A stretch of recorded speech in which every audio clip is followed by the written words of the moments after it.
This idea, I haven't had. Usually, I like to I like to check in with people who are way more knowledgeable and holy than me. And when I have an original idea or when I have a thought of Torah, I like to check it to check that it's not just Hillel Kur's idea, or that that it's right, or that there's validity to it, based on Chazal. It's always, everyone has lots of ideas. I like to base my ideas on Gedolei Israel, on people who understand things and people who have learned way more than I have.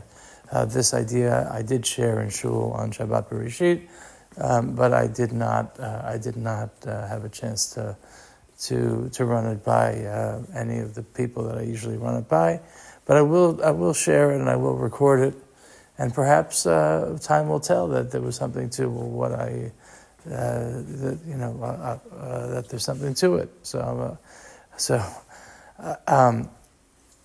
I shared the fact that simchat Torah, that there's a possibility that one of the themes that I've missed all my whole life, that one of the things that the themes of simchat Torah that perhaps exists is the fact that the bottom line of the message is that in times of adversity, we hold on to the Torah, we cling to the Torah. And it's almost as if the simchat Torah has always been a day of murkavut, difficulty, adversity, and rising above that difficulty, eight rekod ve'eight sfod, as we say as Shlomo HaMelech taught us. But it's not just this year, after the 1 year anniversary of October the 7th, Simchat Torah War. It's always been that way. It's almost as if I'd like to make the claim that perhaps Chazal, who created this holiday in Galut over 1,000 years ago, that they had this in mind, that this is not just like a cute idea, that perhaps this is one of the major themes of Simchat Torah, which is the fact that in the course of Galut, there's going to be times where things are going to fall apart, and there's going to be death and destruction. And in spite of all that, no matter what we're facing at any point of our Galut, we grab onto the Torah, and through it, we will besimcha, we will achieve our geula. It's almost this idea that when you're besimcha, when there's difficulties, then that's the key to surviving and bringing the positive outcome and geula, thinking in a positive way through the difficulties. And where do we see this theme that kind of stood out to me in a strong way? In two places over the course of what we read on Simchat Torah. Number one is the fact that we read about the death of Moshe Rabbeinu. And in Masechet Baba Batra, there's a machloket between one of the deot is that the last 8 psukim were written by Moshe Rabbeinu, even though he's writing about his own death, they were written by Moshe Rabbeinu. Hashem gave it to him, and he wrote it, but he wrote it with his tears. And there is another opinion in the Gemara that it's Rabbi that it was Yehoshua who wrote it, but according to the day, I think it's Rabbi Shimon, maybe Rabbi Shimon Bar Yochai, who basically makes the claim that it was written by Moshe, and Moshe wrote it with his own tears. So when Moshe is crying, we're also crying.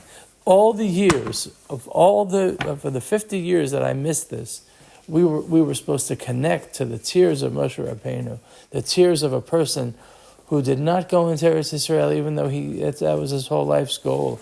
The tears of a person who didn't fully achieve all of his personal goals.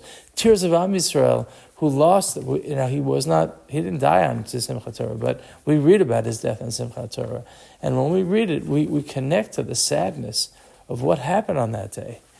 Moshe Rabbeinu died. The leader of Am Yisrael died. That's a very sad event. So we've always embraced the difficulty on Simchat Torah, and then the second thing that I mentioned in my previous recording was the fact that Moshe Rabbeinu that the last words of the Torah is Le'nei Kol Yisrael. Le'nei Kol Yisrael, according to Rashi, refers. What happened Le'nei Kol Yisrael? Moshe dropped the luchot, and Rashi says Yesher Koch Shashivarta. So, but even though he did what he needed to do, and maybe perhaps you could say that through it we received the luchot Ashniot, and the luchot Ashniot were and the Yud Gimel Mirat Arachamim. So these are all things that we see in retrospect. But at the time, when we read these words, Le'inei Kol Yisrael, perhaps we should be thinking about what actually happened on that day.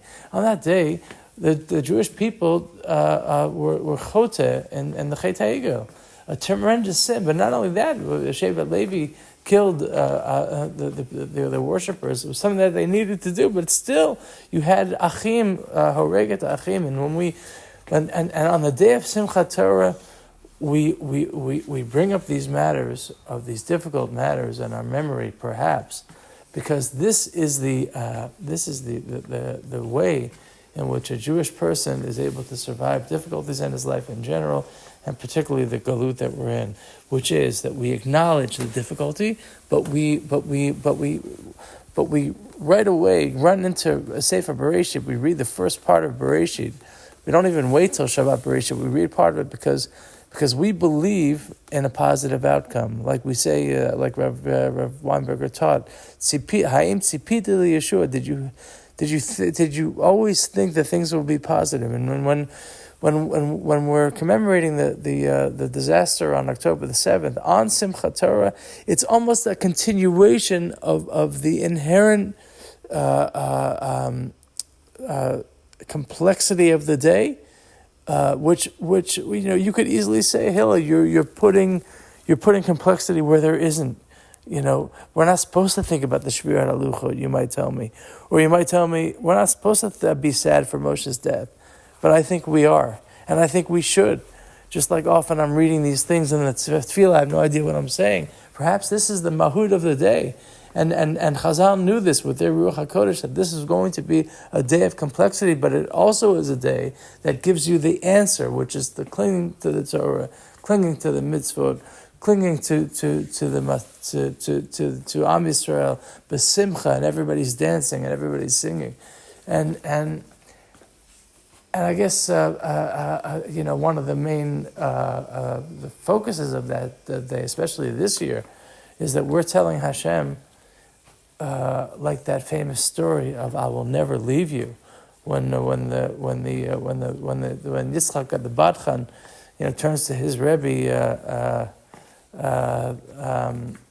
His Rebbe, who was a downer on Purim, and he gets on the table and he screams at him, "What are you doing? There's nobody here. What's going to be?" So his Rebbe says, "You don't have to be here. You should leave." And then he said, "I'll never leave you." So we're telling Hashem on Shmini Atzeret. Hashem says, "You stay another day." We're saying, Hashem, we're never going to leave you. October the 7th happened. Since then, and even right before the Chag, we lost 13 soldiers, and we're telling Hashem, we're here, we are here, we're never going to leave you, we're going to be b'simcha, we believe in you. So